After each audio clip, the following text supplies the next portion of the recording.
Hey everybody, urgent mountain debrief.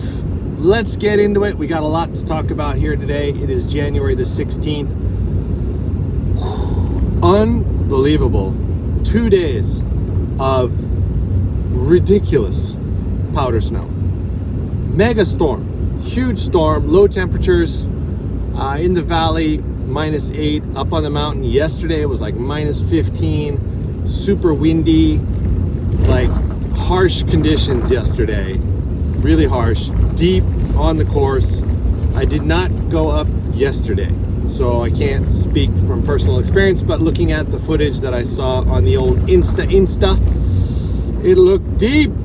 And I did go up today, so I rode at Sapporo KOKUSAI today, and we'll get into that in a minute, but just the general overview from what I see: Niseko, Rusutsu, Kiroro, basically the whole kind of west coast here just took a blasting.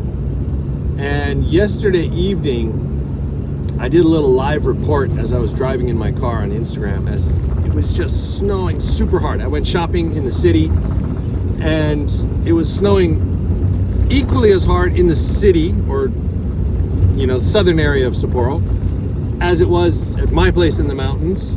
And I was like, wow, this is kind of, usually we get more snow in the mountains, and then as you drive into the city, it sort of peters off. But it was almost snowing harder in the city. And so I kind of got a little excited there. And I did a little Instagram live, showed that. And from that point until early this morning, it was just nuclear.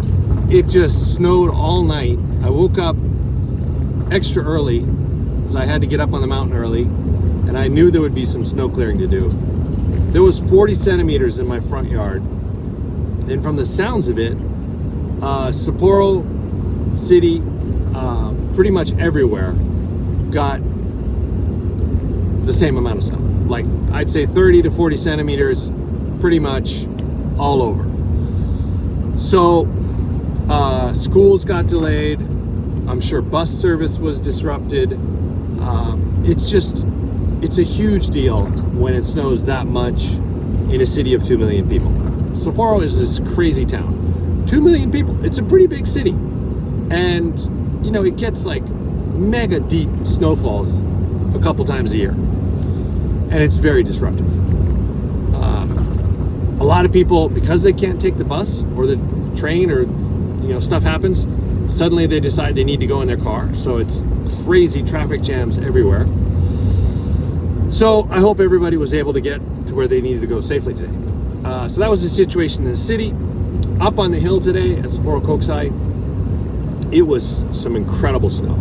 It was deep, but you were still able to get where you wanted to go, but you were pretty much stuck to the course. Even getting into like a little bit on the side of the course where they hadn't groomed it, I got stuck once. I almost stopped a couple times. It was deep. It was ridiculous. It was not like there's those perfect days where it's the perfect depth and you have great speed and you don't get stuck and you do what you want. That's the ultimate. It was not that. It was a little too deep for that. You kind of could get stuck. You're bored with submarine. You were feeling the kind of weight of the snow in that way. But it was so deep and it was snowing so hard. The visibility was like almost zero. But you're literally just laughing the whole way down the hill. Just going, wah, rah, rah, what is this? Like, it is so otherworldly. It's just fantastic. Like, everybody I saw today, everyone had their cameras out, people had their iPhones out, people were like trying their best to sort of capture the craziness of the moment. Like, there's so much energy and excitement kind of packed into those storms. I don't know if it's the low pressure, what it is, but I think it affects everybody, and everybody gets a little like, wow, you get kind of high, and you're just like, I gotta capture this. And then you get home and you look at your footage and you're like, it doesn't really do it justice. That's the way it is. So that was the situation up on the mountain. Very minimal crowds. We have some school groups. So the restaurant at lunchtime did get crowded. A few European, maybe North American, I don't know, foreign tour groups coming through, cruising around. Everybody seemed to be having a good time. Basically, you were riding powder on every course, every run. So who's going to complain about that? So that was the situation on the mountain there. And I came home, and there was another solid 15 centimeters in the front yard. I completely cleared it at 7:30 a.m. Came back at 1:30, and there was another 15 to 20 centimeters. Got out the snowblower again and did a second round. It's crazy. Thank God for a snowblower, gasoline engine snowblower. Man, lifesaver. So that was the situation. I'm now heading out to Rusutsu. I'm going to be out in Rusutsu tomorrow, and I will have another report from there. Now, speaking of Rusutsu, we go from the highest of highs to the lowest of lows. But I got to talk about this because I think it's important, and a little message for everybody. Apparently, someone lost their life yesterday out in Rusutsu. I don't have many direct details. I think it was on the news. People were talking about it.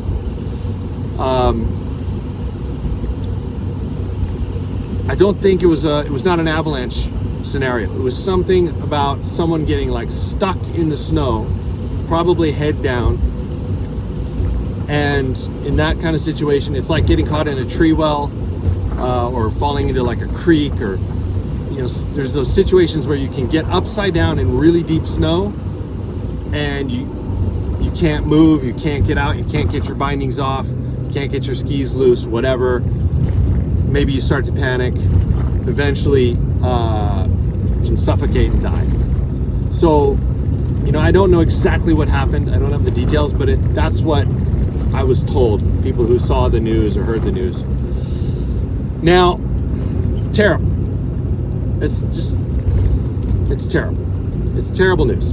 Whether it's an avalanche, whether it's an accident like that. And, every year here in Hokkaido alone, there are a few of those situations. There are many different ways you can lose your life in the mountains. And whether it's an avalanche, you can hit a tree and, hit your head. You can hit another person.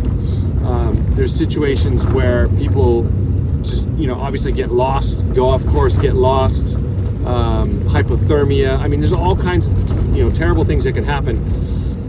They're all equally sad.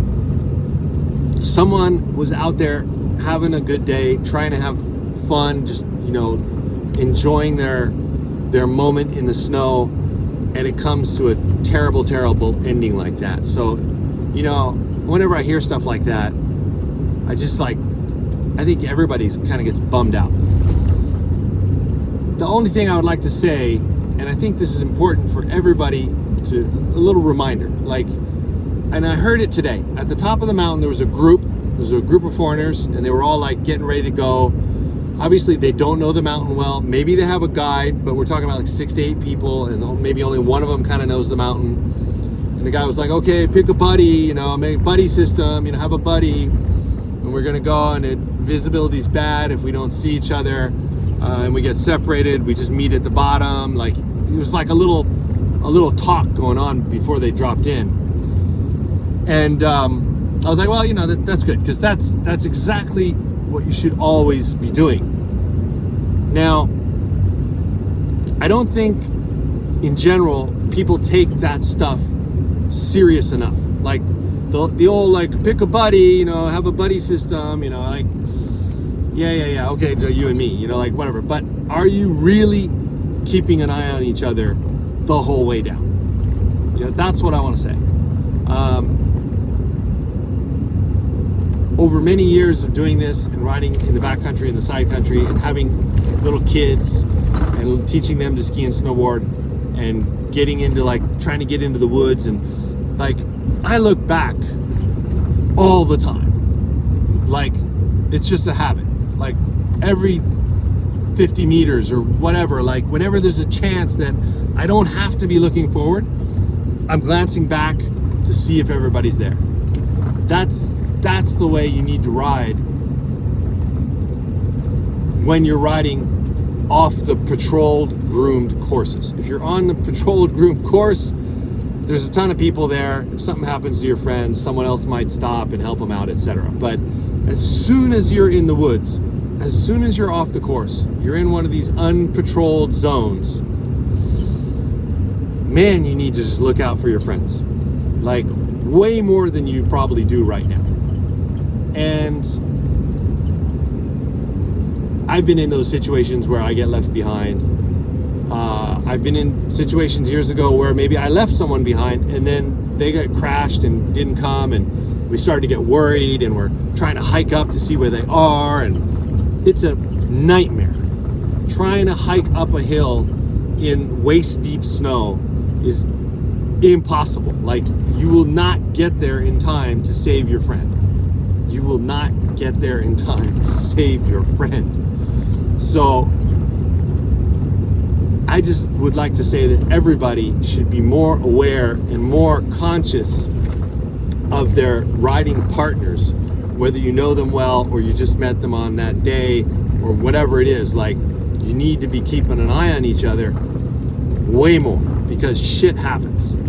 People hit trees, people get knocked over, and it's especially important on these big storm days. That's what I really want to say. Like, there's certain days where you can kind of let it rip and let it go, and the snow's not that deep, you know the crew real well, or there's certain situations. But when it's this deep, even the best rider, the best skier can have that sudden moment, a branch is under the snow and hooks you, and you lose a ski and you fall over, and you get stuck in this really deep snow, and you can't get out. There's like, I think you get it. Shit happens.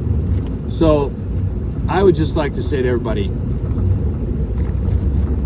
be a little more rational in understanding your own powder fever. Everybody has the powder fever.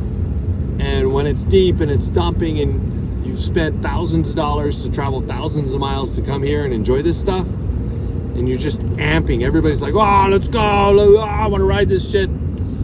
I get it. But just like, get that habit of looking back and keeping an eye on everybody. Like, every 30 meters, 50 meters, just like a little glance.